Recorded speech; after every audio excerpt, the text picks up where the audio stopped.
So, for the introduction ng fundamentals of business analytics.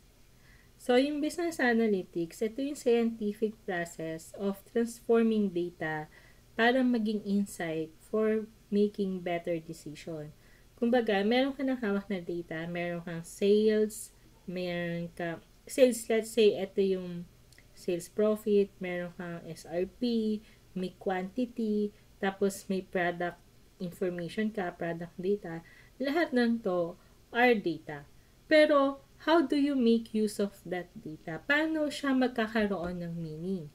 So, yung business analytics, binibigyan niya ng meaning, binibigyan niya ng insight etong data that you have. So, halimbawa, you want to know ano yung top selling product. So, you might use filter, you might use frequency, yung mga ganyan. Those are part of business analytics. So, it is about transforming yung raw data into insights para makapag-decision ka, para makapagplano ka, or makapag-schedule ka ng production na may basis. So, yung basis mo are this data that you have.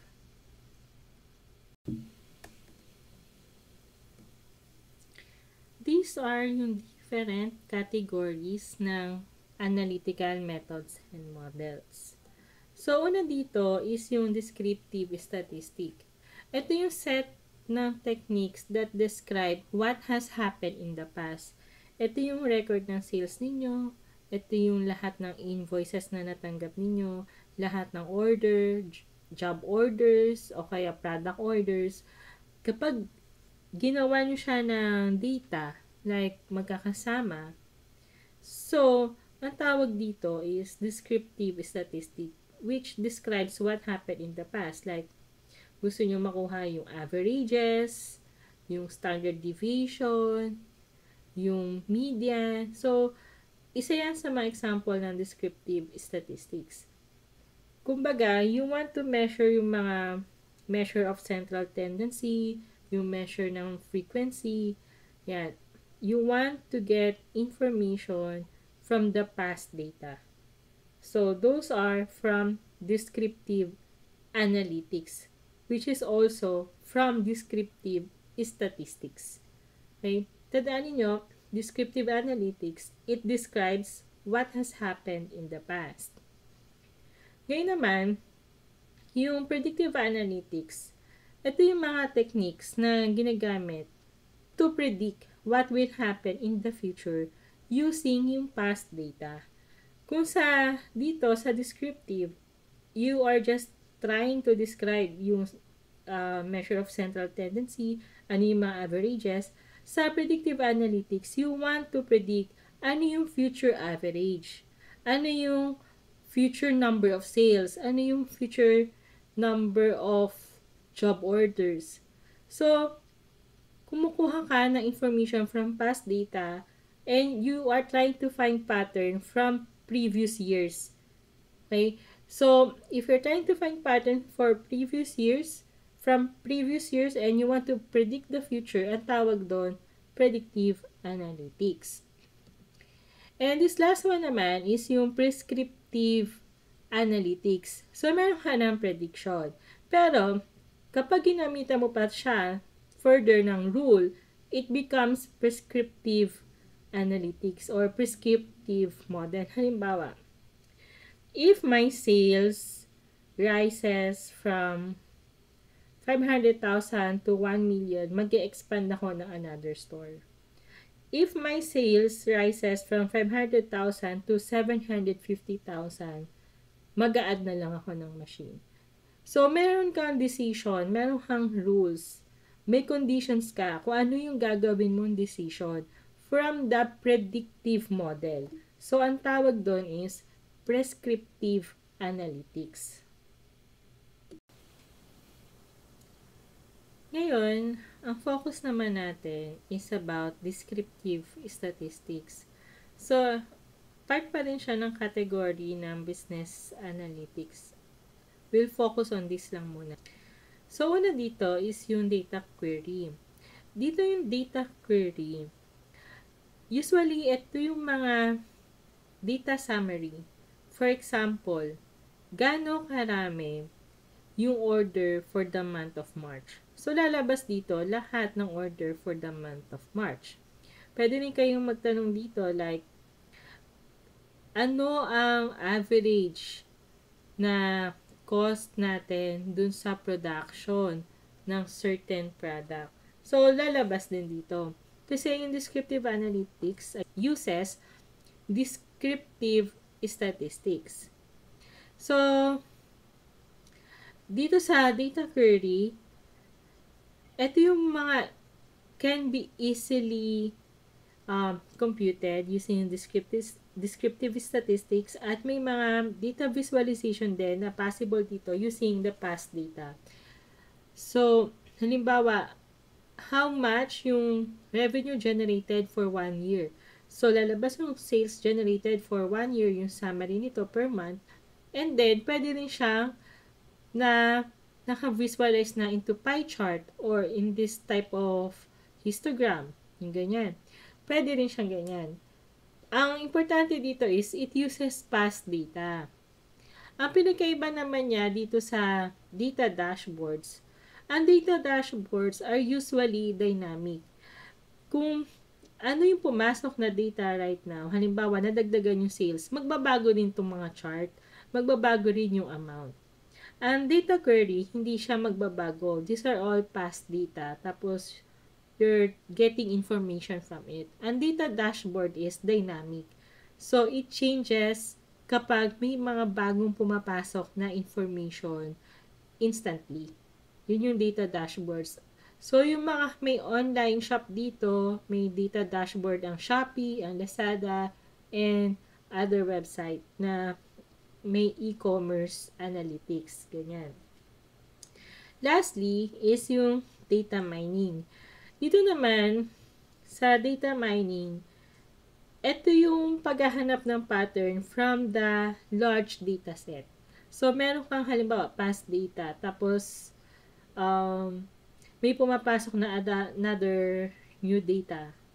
So, isipin natin, comments, sabihin natin categorical information, mga search words, search keywords. Halimbawa, nag-search kayo sa Amazon, tapos nag-search kayo ng Japanese books, ganyan. Tapos, sa Japanese books na to, it updates real time. Sino pa yung nag-order ng Japanese books or nag-browse ng Japanese books, ano pa yung other keywords na pinapasok nila. So, pwedeng pumasok dito, Japanese movies. So, with this, they cluster together yung information na related with each other. So, may data mining na nangyayari. Kasi, nag-recognize ito ng patterns. So, as you can see here, once you inputted something dun sa system, it recognizes, ito yung your input, like, you're searching for Japanese books. But then, other users also searches Japanese books with Japanese movies. Ganyan.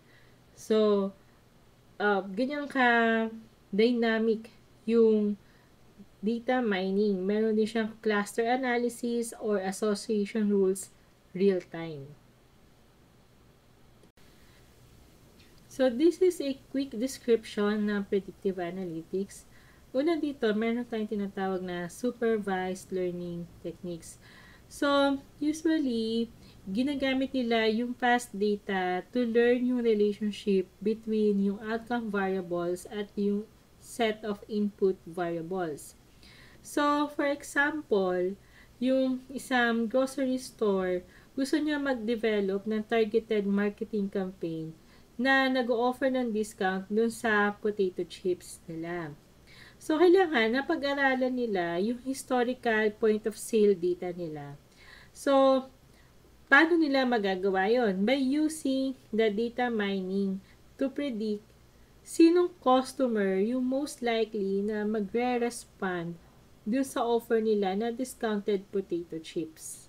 Okay? So, na-figure out na nila, ito yung mga customers na magre-respond or bibili ng discounted potato chips. Ang na-figure out nila o na-find out nila, usually, yung base sa past data nila, yung bumibili ng potato chips, also bumibili din sila ng beer of soft drinks.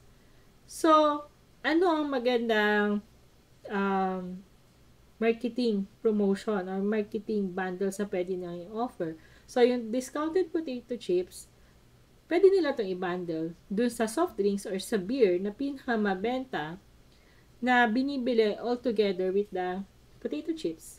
So, by doing this, tataas pa din yung store's overall revenue nila. Kasi, na-target nila na demographic profile ng customer nila na kapag bumibili ng beer or soft drinks, bumibili din ng potato chips. So, para walang sayang, kita agad yung attraction. Potato chips were bundled dun sa type of drinks na to, sa beer and sa soft drinks. Ganyan. So, ano yung ginamit nila ang pamamaraan dito? So, they use data mining to predict by using the past data.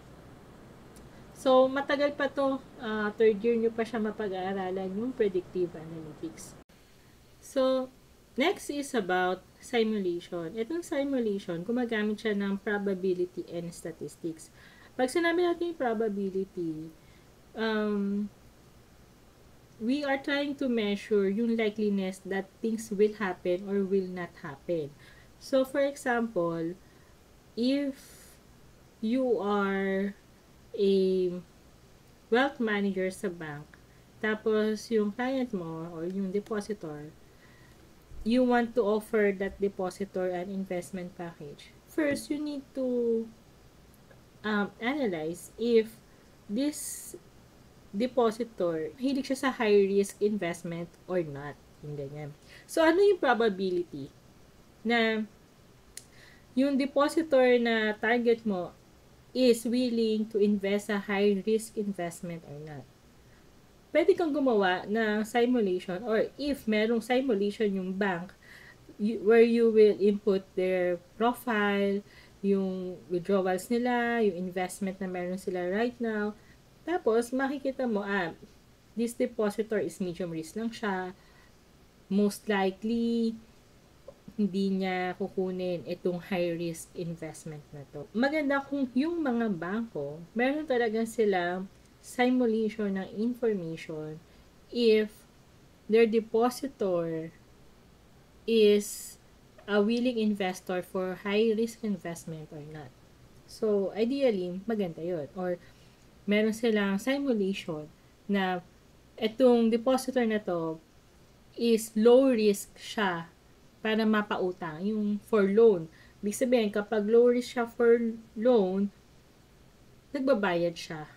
Okay, so, ano siya, good payer ng loan. If high risk siya sa loan, di malamang hindi siya papayagan ng bangko to renew another loan unless bayad na yung loan niya or fully paid na, wala na mga penalty. Pag masyado maraming penalty, ganyan, nade-decline yata sila. Yung matagal bago sila makarecover. So anyway, sa US, meron silang credit scoring. So, probably gumagamit sila ng simulation if you are credible for a loan or not. This is a quick explanation naman for prescriptive analytics. So, meron tayong tinatawag na rule-based model. So, ito yung prescriptive analytics na merong set of rules. So, for example, you want to predict yung probability na yung bank customer will default sa loan. Ibig sabihin, hindi makakabayad sa loan na ina-apply niya. So, kanina, binanggit natin yung simulation. Tandaan ninyo na prescriptive analytics is also, or it also came from predictive analytics but with set of rules. So, sa prediction, nakita na yung probability na this bank customer or depositor will default sa loan is more than 60%. Yun yung probability na nakuha. Ngayon, ano ang rule-based model sa prescriptive analytics? Na if the percentage reaches 0.6 or 60% na this customer will default sa loan, the decision is no. Hindi nyo i-grant ng loan. If it is less than 60% or ang resulta na nakuha niya is 58, then yes. So, ganun ka-strict yung rule-based model. Next naman is yung optimization models. So, ito yung models na that will give you yung best decision but subject to constraints of the situation. Okay? Halimbawa, ano or gaano kadami yung ipoproduce natin na product given ito lang yung production hours natin. So, ganun yung optimization models. Given na ayoko magbayad ng overtime hours. Ayoko magbayad over limit. Yung mga ganun. So, optimization, kukunin mo yung best result given the constraint. And then, we have this simulation optimization. So, this one naman is also uses the combination of probability and statistics to model uncertainty naman with optimization. So, isipin niyo na yung simulation optimization is a combination ng rule-based model and optimization model. So, ginagawa ito to find yung best decision, best choice in a highly complex and uncertain settings or situation. Now, this is about big data. So, we have a large data set. Yan. From our e-commerce. Kasi right now, lahat ng data can be collected electronically. So, yung amounts ng data that we have is staggeringly high. Like, kahit na, halimbawa, meron kang successful na fan page, ang dami mong data ng followers mo, nakikita mo yung activity nila sa page mo, yung comment nila. So, those are big data. Okay? Ano yung magagawa natin? How do we utilize this big data? So, kanina nabanggit na natin yung categories ng analytics, but now naman is all about big data. So, walang universally accepted definition ng big data. Meron namang most accepted and most general definition ng big data. So, ito yung any set of data na too large or too complex to be handled by standard data processing techniques or yung typical desktop software. So, hindi na to kakayanin ng Excel. Then, IBM describes yung phenomenon ng big data through the 4 V's. So, ito yung volume, velocity, variety, and veracity. Una dito is yung volume. Because data are collected electronically, we are able to collect more of it. So, to be useful, itong mga data na to must be stored. And yung storage na to has led to a vast quantities of data. So, hindi lang to yung simpleng storage space natin sa OneDrive or dun sa Google Drive. This is way too large compared to dun sa mga na-avail natin by subscription. Now, many companies store in excess of 100 terabytes of data. So, ibig sabihin, itong volume na to, this is way more than what the single household or individuals can acquire by subscription. These are big data volume talaga. Nasa terabytes or exabytes na to pag sinabi natin volume of big data. Next is velocity. Yan. So, yung velocity, ito yung real-time capture at analysis ng data. So, for example, yung mga stock exchange. So, usually, yung mga stock exchange, they collect at least 1 terabyte of data sa isang trading session. So, mahalaga na laging real-time updated yung mga stocks trading. So, pag ganito, kailangan yung velocity niya mabilis. Yan yung ibig sabihin ng streaming data from milliseconds to seconds yung respan.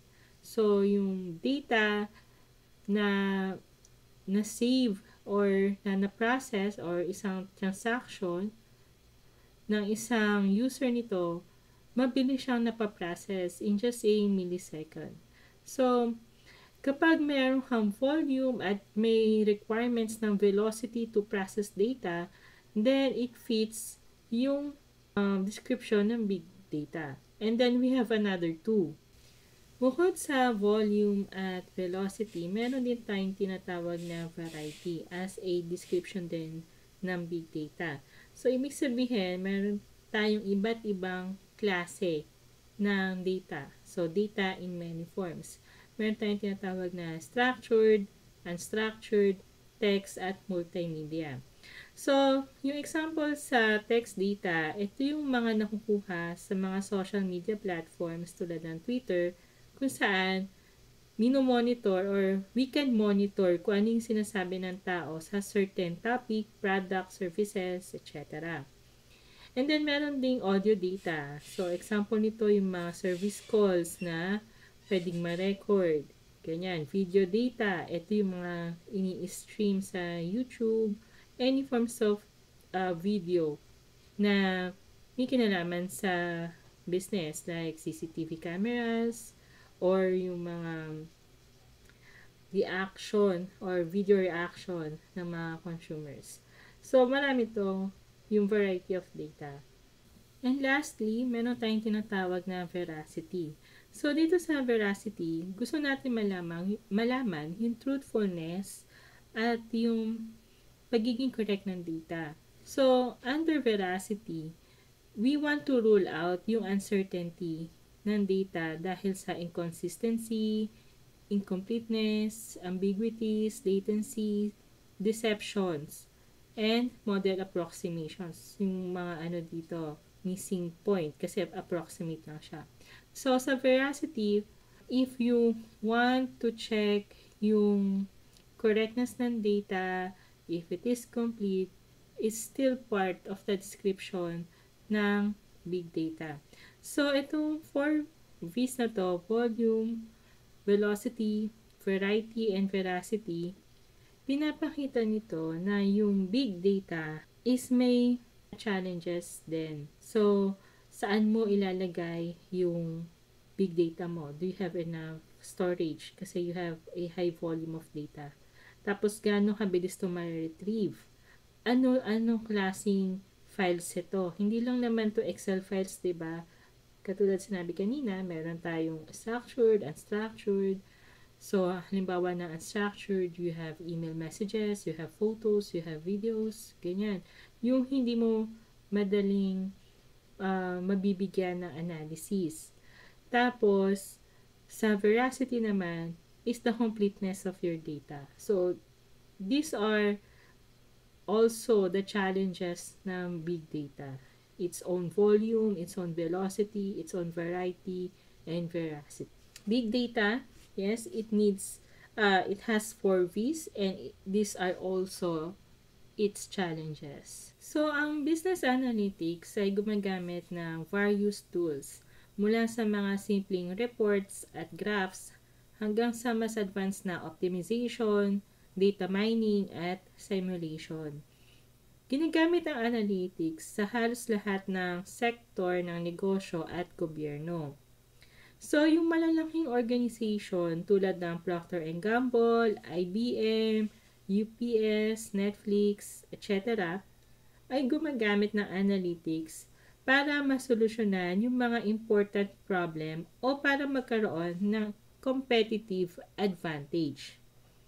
So, sa bahaging ito, we will quickly discuss yung ilang klase ng applications ng analytics base sa iba't ibang areas of specialization. Maraming gamit ang analytics sa accounting at patuloy pa rin naman itong dumadami. For example, kapag gagawa ng budget planning, so mahalaga ang analytics dito. Like, kailangan mo ng forecast para magawa mo yung forecast, kailangan meron kang information ng market demand, exchange rate, inflation rate, at yung mga inaasahan yung cost projection. So, with all of this information, para marami to, you need analytics. Mahalaga rin sa risk analysis yung gamit ng simulation para ma-check if eto nga ba yung inaasahang resulta.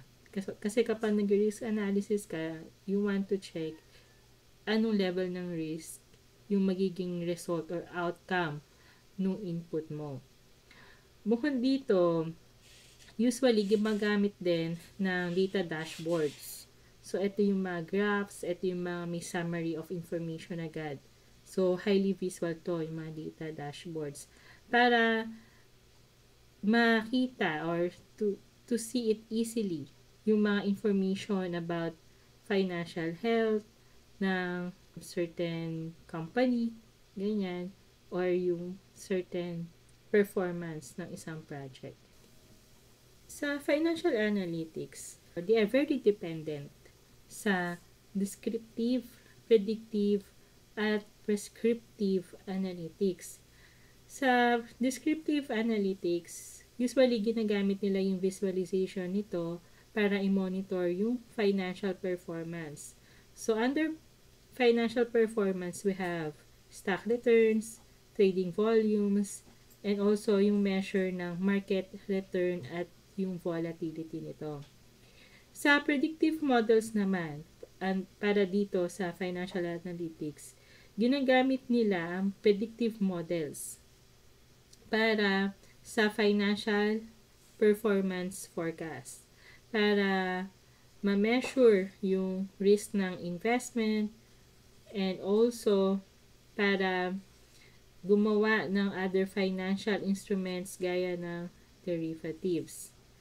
And then, under naman sa prescriptive models, gumagamit sila yung financial institution ng prescriptive models para mabuo or gumawa ng optimal portfolios of investment para maset yung tamang asset allocation at also makagawa ng capital budgeting plans.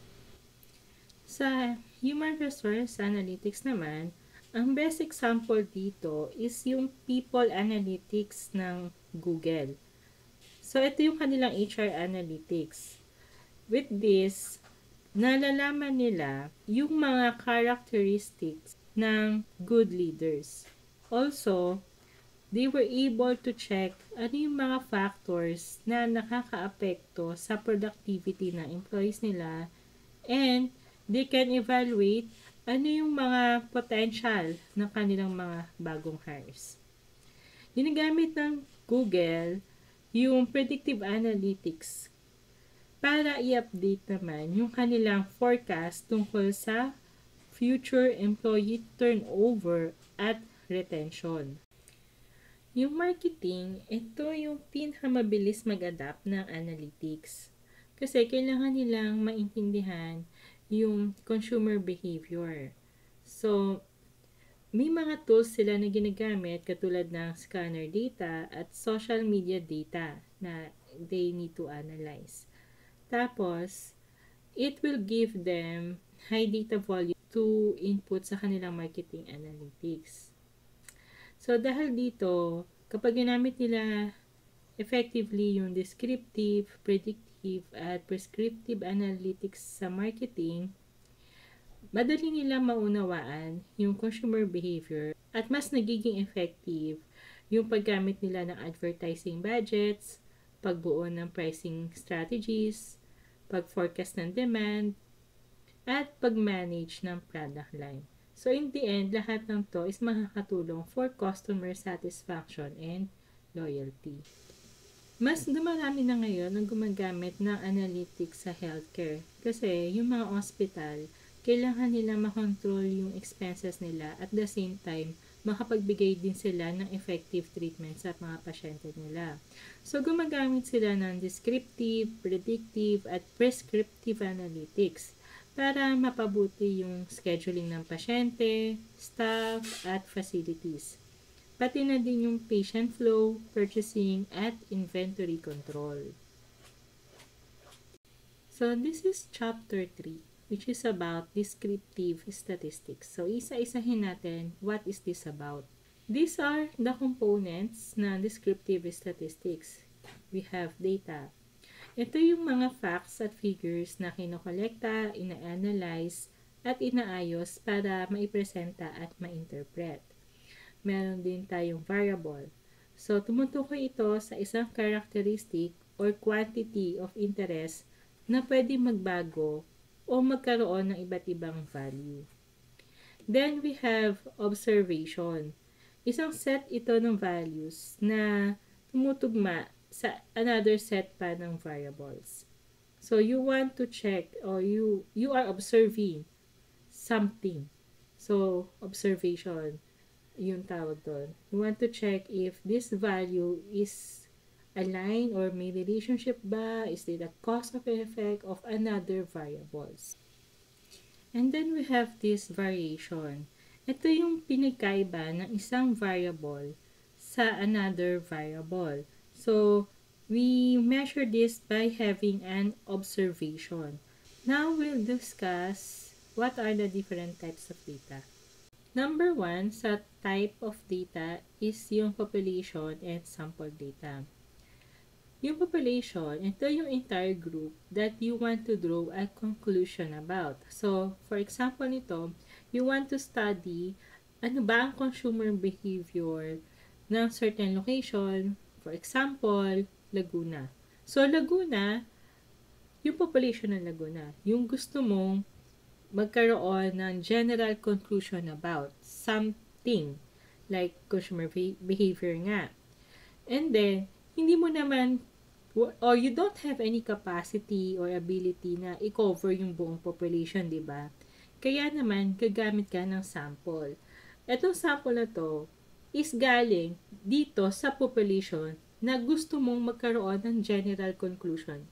So, yung size ng sample is always less than the size of the total population.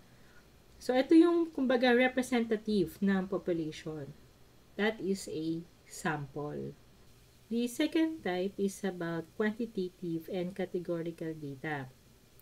Yung quantitative data, ito yung data na numeric at pwedeng gamitan ng arithmetic operations tulad ng addition, subtraction, multiplication, at division. And then, yung categorical data naman, ito naman yung data na hindi mo pwedeng gamitan ng any arithmetic operations.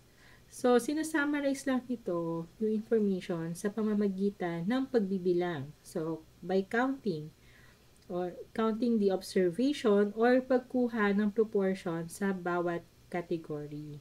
For example, may binilang ka na product. So, binilang mo lang siya as it is. Meron kang 10 product. Though they may be numbers, but hindi mo sila ginamitan ng any arithmetic operation. It is only by counting. You have 10 products. Kapag ginamitan mo na siya ng operations like you want to get the average number of products, then that will be a quantitative data. But by counting only, nandun pa siya sa categorical data. The third type is about cross-sectional and time series data. Yung cross-sectional data, ito is yung data that you collected but marami kayong varieties.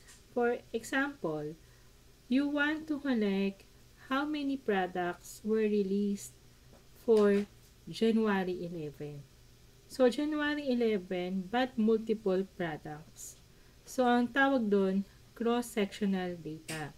So, this means data are collected from several entities at the same or approximately the same point in time. So, pwedeng January 11 to January 15, you want to get the information na how many data were released during this period. Ang tawag doon, cross-sectional data. And then, we have time series data. Ito naman yung mga data that you collected over a span of time or maraming time period.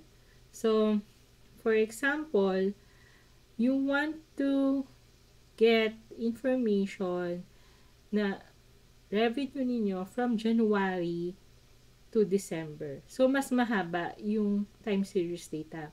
But then, ano lang ba yung gusto mong makuha information? Sales revenue. So, sales revenue from January to December, ang tawag doon, time series data. So, mahaba yung span, but then, meron kayong, let's say, single interest, which is yung sales data. So, ngayon naman, saan ba nanggagaling ang data? So, una dito is yung experimental study. So, meron tayong variable of interest dito sa experimental study. Ito yung gusto nating pag-aralan. Then, meron ding mga other variables like controlled variables kung saan hindi natin to babaguhin, kundi fix lang siya. Yun yung controlled variables. Halimbawa, may isang pharmaceutical firm na gusto mag-test ng bagong gamot sa high blood. So, ano ang variable of interest natin dito? We want to test yung effectivity ng gamot sa blood pressure. So, the variable of interest is yung blood pressure, if it will increase or decrease. Ang ginawa nilang control variable dito is hindi nila babaguhin yung dosage ng gamot. Halimbawa, 10 milligrams. Etong 10 milligrams na to, ibibigay nila to sa iba't ibang klase iinom. Halimbawa, human. Halimbawa, nandun na sila sa human trial na stage. So, iba't ibang klaseng physique ng tao, iba't ibang klase ethnicity. Yung gamot, hindi magbabago, 10 milligrams. So, 10 milligrams is the controlled variable. The variable of interest is ano ang effect nitong controlled variable na to if taken ng different physique and ethnicity. For example, tumaas yung blood pressure sa Chinese, sa Asian. So, yung blood pressure bilang variable of interest, meron siyang resulta doon na hindi siya bagay sa ganitong klaseng ethnicity such as Asian. Overall, ang data na makukolekta dito is yung cause and effect ng experiment. Dito nanggagaling, isa ito sa mga sources ng data na ginagamit for analysis, for thesis, and syempre ginagamitan dito ng statistical analysis.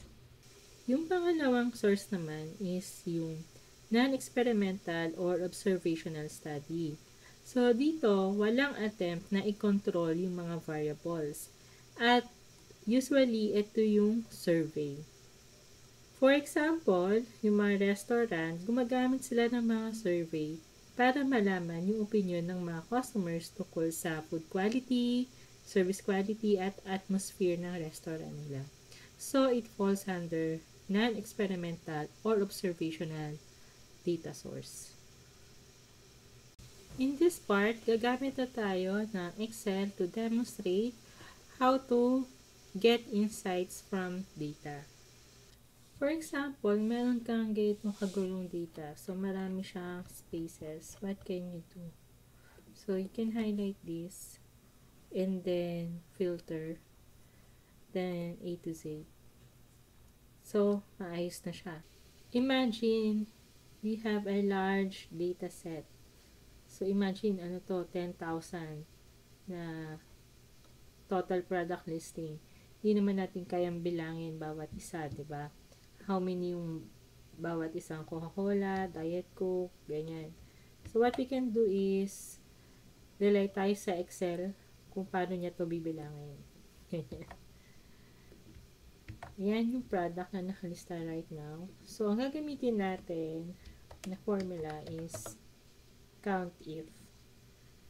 So, highlight natin kung saan natin kukunin yung information. Yan yung range. Then, Control, Shift down para ma-select lahat. And then, para hindi gumalaw at fix yung ranges natin, ang pipindutin natin is Function F4. Ayan, para magla-lock siya. And then, comma, and then, ano yung criteria? Ano yung information na gusto natin kunin? Ito yung product. So, in this case, that is Coca-Cola. And then, close parenthesis. Ayan. So, ang nakuha niyang count ng Coca-Cola here is 19. And then, double-click pababa.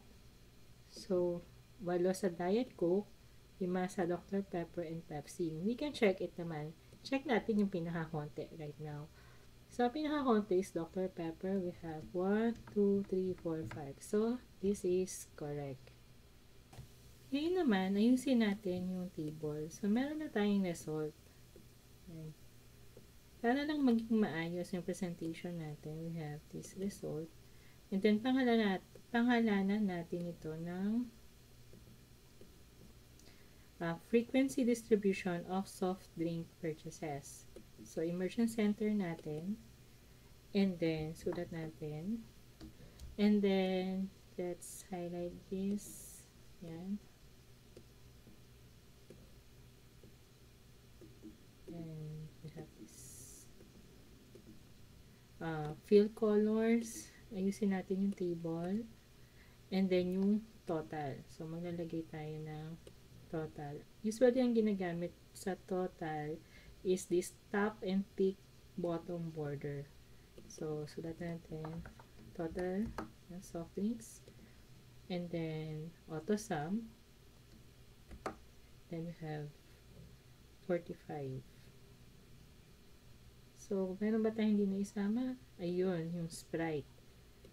So, meron tayong hindi naisama na soft drinks, which is Sprite. Okay. Nag-adjust siya agad. It is dynamic. Kasi, pina-follow niya yung formula above. And then, we can enclose this with border, yung outside border. So, now we have a much presentable na information. And then, we can highlight, we can also add a bottom border para sa cell. Yan. So, we have this kind of nice looking na frequency distribution table of soft drink purchases. And then, we can further improve this. Pwede pa tayo maglagay ng additional columns. Lagyan natin yung count. Yan. Then, ilagay natin siya sa center para easily identifiable na this is a count. Okay, and then bottom border. Then, we can also add relative frequency. So, dito, we want to get yung relative frequency. Ito yung basis ng percentage. So, we divide it. Divide yung count sa total number of soft drinks. Yan. So, we have here 0.38. Okay, kapag ganito, ibig sabihin, gumagalaw kasi siya. Tingnan nyo. Dito, naging H15 siya. To lock this H14, ang pipindutin natin is function F4. So, nakalock siya ngayon. Then, enter. And then, double-click it down. Yan. So, we have this relative frequency na. Okay. And then, we can remove all the borders here to improve. Ay, remove na. Ay. No border. And then, lagay natin dito sa tabi niya yung percent frequency. Kumbaga, ito, decimal result niya, gagawin natin siya into percentage. Capture this cell, and then multiply natin siya sa 100 to get the percentage. Or, just select this, Okay? Then double click and then highlight, then select this percent. Naka-percent na siya. Then add decimal. Yan yung percent frequency. So, kapag kinuha mo yung fractions niya from the total, ang tawag doon is relative frequency. At pag kinuha mo na yung percentage niya, yung multiply it sa 100, it's called percent frequency. Then, ayusin natin yung table. Okay, pwede natin itong immersion center ulit. Yan. And then, lagyan natin siya ng bottom border. Tapos, outside border. Then, lagyan natin siya ng pang total. Ang tawag doon is top, ayan o, top and thick bottom border. Ang magiging total nito must be 1. Kasi for 100%. And this one, ang magiging total niya should be 100%. So, we have a more presentable na frequency table. And we can still improve this. Yeah. And then this one, ibalik natin na wala yung total border niya. And then we can add fill here para hindi nakikita yung Excel border. So, lagyan natin siya ng white fill. Right.